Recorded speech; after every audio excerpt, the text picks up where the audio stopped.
Israel పాలస్తీనా conflict ప్రారంభం నుండి ఇప్పటి వరకు సంక్షిప్త వివరణ.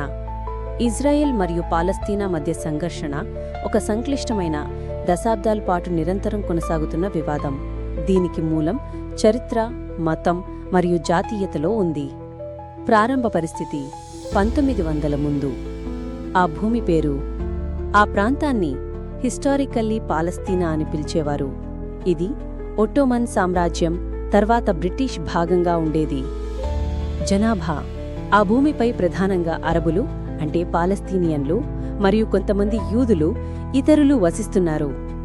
మతపరమైన ప్రాముఖ్యత, ఆ ప్రదేశం యూదుల, క్రైస్తవుల మరియు ముస్లింలకు పవిత్రమైనది.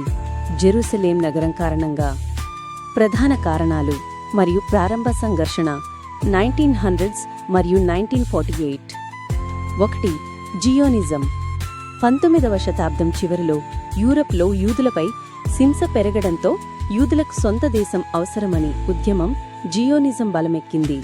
వారు తమ పూర్వీక భూమి అయిన పాలస్తీనాలో దేశాన్ని స్థాపించాలని నిర్ణయించుకున్నారు. 2. బ్రిటిష్ వాగ్దానం. మొదటి ప్రపంచ యుద్ధం సమయంలో బ్రిటిష్ వారు అరబులకు అంటే మగ్మా హుస్సేన్ మగ్మోహన్ ఒప్పందం మరియు యూదులకు బాల్ఫోర్ ప్రకటన వారి ఆధిపత్యానికి మద్దతు ఇవ్వడానికి వ్యతిరేకమైన వాగ్దానాలు చేశారు. 3. వలసదారులు. యూదులు యూరప్ నుండి పాలస్తీనాలోకి వలస వచ్చే రాకపోకలు పెరిగాయి. దీంతో స్థానిక పాలస్తీనియన్లతో భూమి, వనరుల కోసం ఘర్షణలు మొదలయ్యాయి. 4. యుఎన్ విభజన ప్రణాళిక. 1947లో బ్రిటిష్ వారు నియంత్రణ వదలడంతో యునైటెడ్ నేషన్స్ అంటే యుఎన్ 1947లో పాలస్తీనాను 2 స్వతంత్ర రాష్ట్రాలుగా విభజించే ప్రణాళిక ప్రతిపాదించింది. ఒక యూదుల దేశం మరియు ఒక అరబ్ అంటే పాలస్తీనియన్ దేశం. యూదులు ఈ ప్రణాళికను అంగీకరించారు. అరబ్ దేశాలు మరియు పాలస్తీనియన్లు ఈ విభజనను తీవ్రంగా వ్యతిరేకించారు. 1948 ఇజ్రాయెల్ దేశం ఏర్పాటు మరియు నగ్బా అంటే ద నగ్బా. ఇజ్రాయెల్ ప్రకటన. 1948లో యూదుల నాయకులు ఇజ్రాయెల్ రాష్ట్ర స్థాపనను ప్రకటించారు. 1948 యుద్ధం. దీనితో పొరుగు అరబ్ దేశాలు అంటే ఈజిప్ట్, జోర్డాన్, సిరియా మొదలైనవి ఇజ్రాయెల్పై యుద్ధం ప్రకటించాయి. కానీ ఇజ్రాయెల్ యుద్ధం గెలిచి యుఎన్ ప్రణాళికలో కేటాయించిన దానికంటే ఎక్కువ భూభాగాన్ని ఆక్రమించుకుంది. నగ్బా అంటే విపత్తు. ఈ యుద్ధంలో సుమారు 7 లక్షల మంది పాలస్తీనియన్లు తమ ఇళ్ల నుండి పారిపోవడం లేదా బహిష్కరించబడ్డం జరిగింది. ఈ సంఘటనను పాలస్తీనియన్లు నగ్బాగా అంటే విపత్తుగా స్మరిస్తారు. ఇది నేటికీ సంఘర్షణకు ముఖ్య కారణం. ప్రధాన యుద్ధాలు మరియు ఘటనలు 1950s మరియు 1960s. 1967 యుద్ధం, ద 6 డే వార్.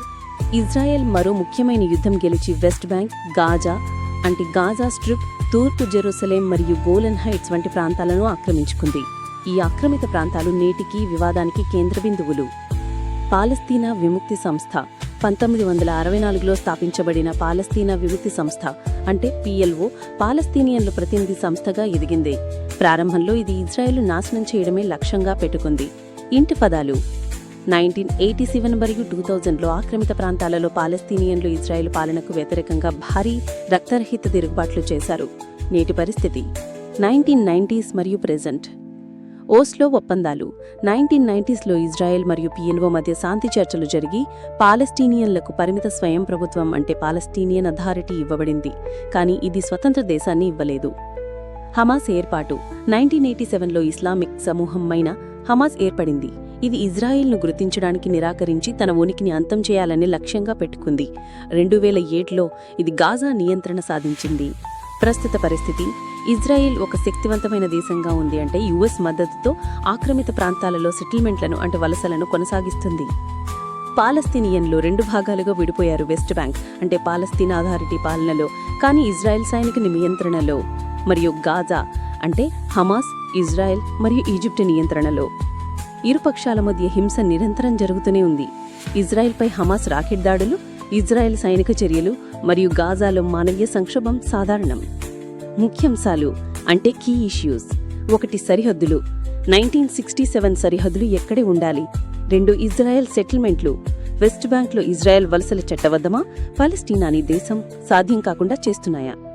3. జెరూసలేం. ఇరుపక్షాలు దీన్ని తమ రాజధానిగా ప్రకటించాయి. ఇది ఎవరికి చెందినది? పాలస్తీనా నిరాశ్రయులు 1948లో పారిపోయిన పాలస్తీనియన్లు మరియు వారి వారసులు తిరిగి వచ్చే హక్కు కలిగి ఉన్నారా? ఇజ్రాయెల్ దీన్ని ఖచ్చితంగా నిరాకరిస్తుంది. 5. భద్రత. ఇజ్రాయెల్ తన భద్రతకు ముప్పుందని భావిస్తుంది. పాలస్తీనియన్లు ఇజ్రాయెల్ సైనిక ఆక్యుపేషన్ కింద బాధపడుతున్నారు. ఈ వీడియో మీకు నచ్చితే దయచేసి లైక్ చేయండి, షేర్ చేయండి, సబ్స్క్రైబ్ చేయండి, కామెంట్ చేయండి. మీ మద్దతు మాకు అవసరం. ఎంతో ధన్యవాదాలు.